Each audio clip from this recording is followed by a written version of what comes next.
Have you ever wondered why Iran, a country that frequently dominates news headlines, holds such a prominent place in biblical scriptures as a crucial element in divine prophecy?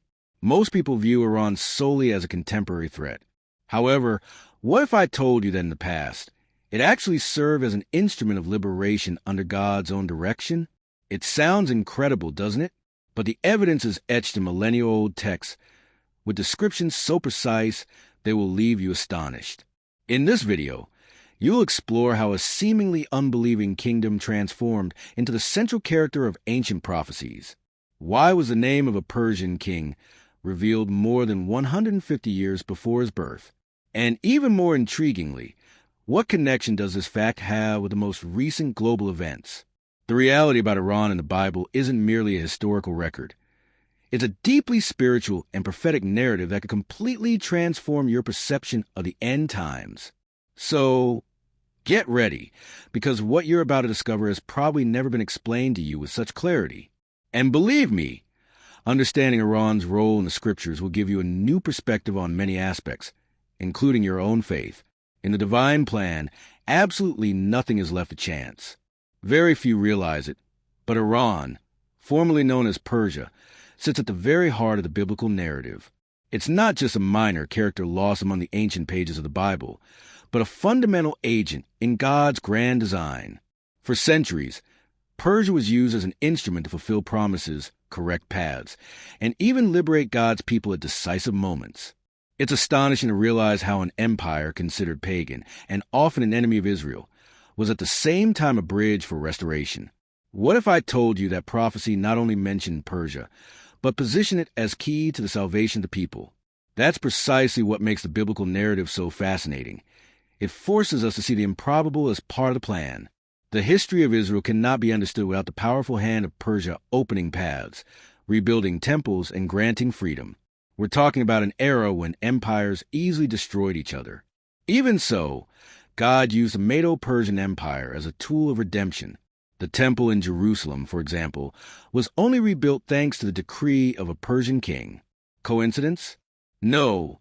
For those who understand the divine plan, this connection reveals that even the most unstable political and geographical scenarios are under divine sovereignty. It's not about official religion or a holy nation. It's about purpose. The Bible makes it clear by showing how God's people were guided, liberated, and even corrected through unimaginable means. The very existence of Persia in the sacred pages leads us to understand that behind history, there's an invisible hand orchestrating everything. And that hand, interestingly, continues to write chapters today. This brings us directly to a point that's often ignored: the deep roots of this people in the post-Diluvian era. When you carefully observe the Bible, you discover that the Iranian people have roots that go back to the earliest chapters of humanity. Following the Great Flood, according to the genealogy presented in the book of Genesis, Iranians are descendants of Japheth, Noah's son. Within that line of descent, the name of Madai emerges, who would later give rise to the Medes, one of the peoples that would form a Medo-Persian empire. This means that today's Iran didn't just appear out of nowhere. Its origin is intertwined with the most ancient events of biblical history. Isn't it astonishing to think that the same land that was the cradle of great empires also carries a spiritual DNA? That connection demonstrates that nothing happens by chance in God's plan. The very people who would play a crucial role in the liberation of the Jews already carried, since Noah's Ark, a mark of relevance. This completely transforms the way we view the countries on today's map. When someone sees Iran in the news, they might only think of politics, tension, or threats. But by observing through a prophetic lens, it becomes clear that there's a millennial history of involvement with God's people, and, even more strikingly, a role assigned since the times of Genesis. Think about this. The same God who parted the floodwaters also delineated the paths of Noah's descendants. Among them, Japheth's children spread across the lands we now identify as Europe and Central Asia. Madai settled in the region of modern-day Iran, and from there began a journey that would be used at crucial moments in the Bible, such as the exile in Babylon and the restoration of Jerusalem. This suggests that today's geopolitics might just be the modern reflection of a much older divine plot. What if it all began with Madai? What else might be reserved for their descendants in God's plan? Cyrus the Great is one of those names most people know from history books, but few realize he was prophesied in the Bible more than 150 years before his birth. In the book of Isaiah, God calls him by name even before he was born, stating that he would be used to liberate the people of Israel from captivity in Babylon. It's as if it were a script written with surgical precision, where even the main actor was assigned long before taking the stage. And what's most astonishing, Cyrus wasn't even part of the alliance with God's people, yet he was a direct instrument of divine sovereignty. What makes this story even more fascinating is what Cyrus did. He not only defeated Babylon, but also signed a decree allowing the Jews to return to Jerusalem and rebuild the temple. That, by the standards of the time, was almost unthinkable. An empire defeating another and still freeing the enslaved to rebuild their temple. This only happens when a higher plan is at work, and that's exactly what occurred. Persia became God's instrument, key to Israel's spiritual and physical restoration. Isn't it intriguing to think that a man considered pagan ended up fulfilling a biblical prophecy with such exactness? Today, when someone doubts the power of prophecy, they just need to look at Cyrus's example. He demonstrates that God's plan transcends the walls of religion and even reaches those who don't even imagine they're being used. In modern times, it would be like seeing a world leader making a decision that, unknowingly, fulfills a millennial prophetic plan. This teaches us that God's hand doesn't need to ask permission to act. It simply acts with or without religious labels. And that action continues throughout the Bible, especially when we look at another unexpected figure, a queen who saved an entire people with courage and strategy. Esther is that kind of character who seems straight out of a movie, a Jewish orphan, brought to the palace and crowned queen of the greatest empire of her time. But what seemed like a romantic coincidence was, in reality, a celestial strategy. At the most critical moment for the Jews, when a wicked decree threatened to exterminate the entire people, it was she who rose up. Alone, she faced the risk of death by entering King Xerxes' presence uninvited. And all of this, why? Because she understood that she was there in that place for such a time as this. And when you understand God's timing, even fear bows down. The book of Esther is one of the most impressive portrayals of divine providence. God isn't directly mentioned in any verse, but his presence is felt in every decision, every unexpected turn, every detail. Esther not only saved the Jews from genocide, she also established Purim, a festival that to this day reminds God's people that victory can come from the most improbable hands. This also teaches us something practical. No matter how vulnerable you feel, if you are in the right place and act wisely, you can transform the destiny of many. This is a lesson in courage, fasting, and purpose. That story, where courage, fasting, and purpose made Queen Esther a spiritual legend, also sheds light on just how deeply the Persian Empire was embedded in the prophetic plan. After all, not every kingdom harbors a biblical heroine and allows God's people to survive within its walls. The connection between the palace of Susa and Jerusalem was never just geographical. It was prophetic.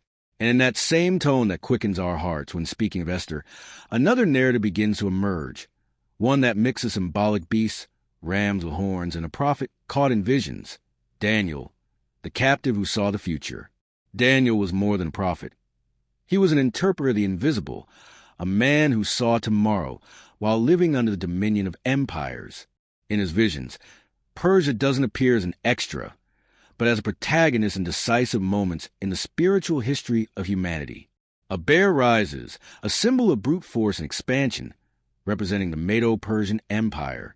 In another vision, a ram with two horns moves in all directions, dominating without resistance. What's most impressive is that Daniel described all of this while still under Babylonian captivity, unaware that Persia would soon take control. These images weren't mere symbols. They translated how God saw future events. The bear and the ram aren't just apocalyptic figures. They are faithful portraits of the political and military power at the time. The duality of the two horns clearly represents the union between the Medes and Persians, an empire that would emerge with force and transform the destiny of the Jewish people. While many only saw a movement of armies and kings ascending to thrones, Daniel saw spiritual gears turning behind the curtain of reality. And that teaches us that reading history without the lens of prophecy is, at best, an incomplete reading. If you've ever had the feeling that you're experiencing something bigger than it seems, Daniel would understand you perfectly.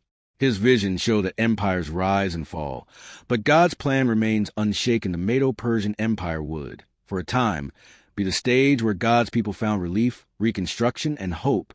But a prophetic clock doesn't stop, and signs continue to appear, some even as subtle and mysterious as men from the east guided by a star, magi, wise men, and perhaps priests from ancient Persia. When we hear about the three wise men, most of us imagine wealthy men in embroidered robes following a star in the sky. But what few realize is that these magi or wise men from the east were likely Persian priests, possibly linked to Zoroastrianism, a religious tradition deeply rooted in ancient Persia. This means that Iran, even centuries after the fall of the Medo-Persian Empire, continued to play an active spiritual role in the biblical narrative. And moreover, these men weren't just curious. They studied signs, prophecies, and constellations and recognized the birth of Messiah long before many in Israel. It's fascinating to think that while the local religious leaders ignored the Savior's arrival, men from a completely different culture traveled thousands of miles across deserts and through darkness just to worship him. They brought gold, frankincense, and myrrh, gifts that, besides being valuable, held deep spiritual significance. Gold represented royalty, frankincense divinity, and myrrh sacrifice. In other words, they knew exactly who they were before. This scene teaches us something powerful.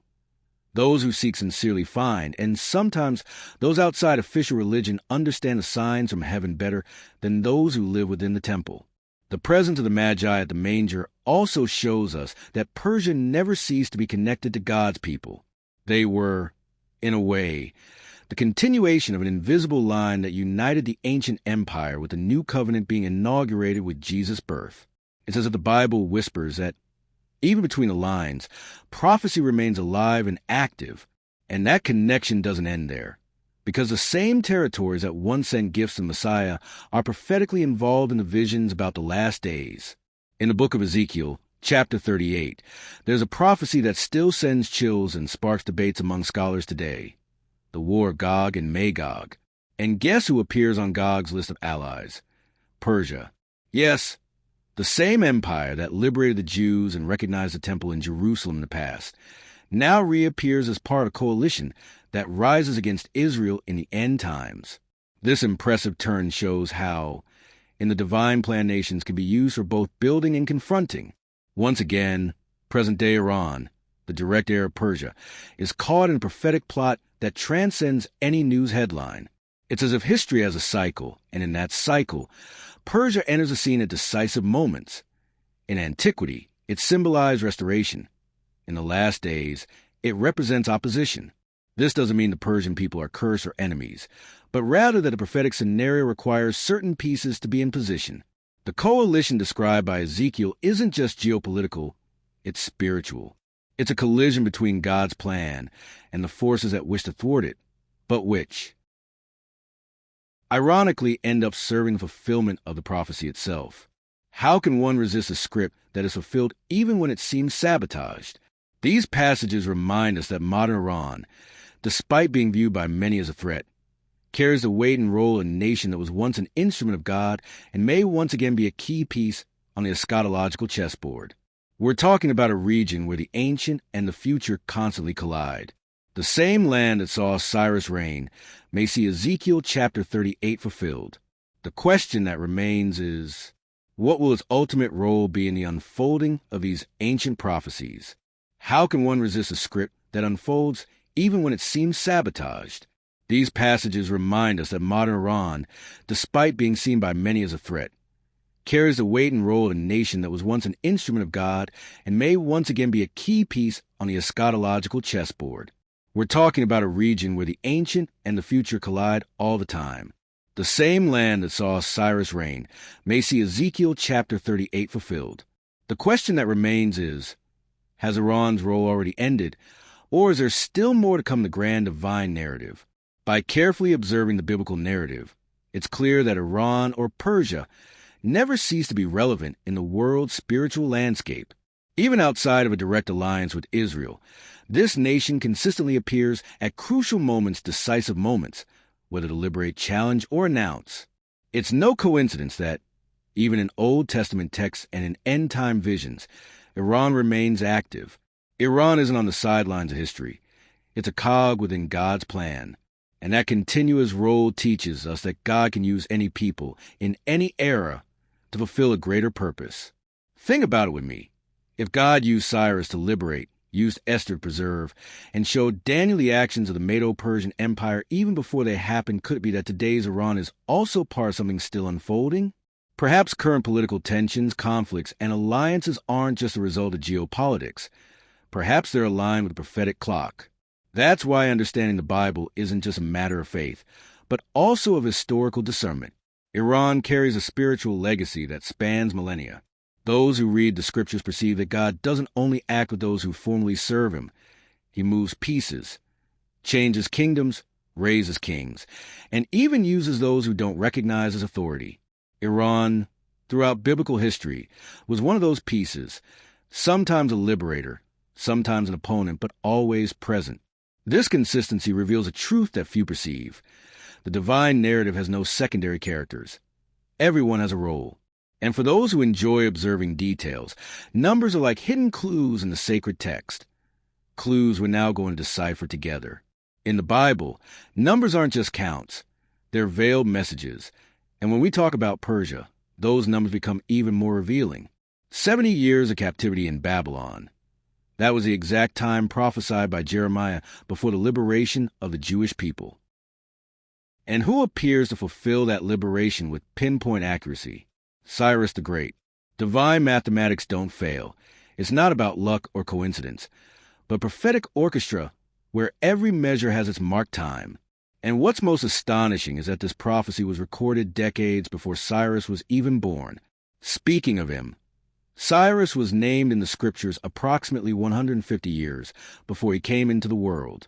Imagine opening an ancient book, seeing your name there, and realize it describes exactly what you'll do. That's what happened with Cyrus. He fulfilled, detail by detail, the mission that Isaiah had recorded centuries earlier. If that isn't evidence of divine sovereignty then what is? Even today, scholars wonder how it's possible.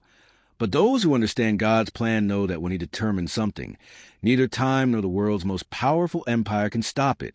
Daniel also offers us numerical codes that point to Persia's importance.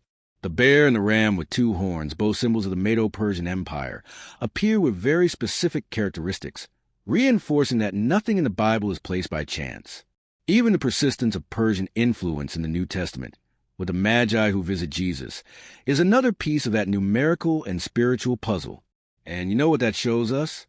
That there's a prophetic precision that spans generations, an invisible line connecting Genesis with Revelation. And all of that, of course, raises questions that need be asked. Amid so many revelations, it's almost impossible not to wonder, what was Cyrus the Great's exact role in fulfillment of biblical prophecies? Was he just a strategic king, or was he acting, consciously or not, within a celestial script? When Isaiah mentioned his name more than a century before, was he revealing a divine secret that few understood in his time?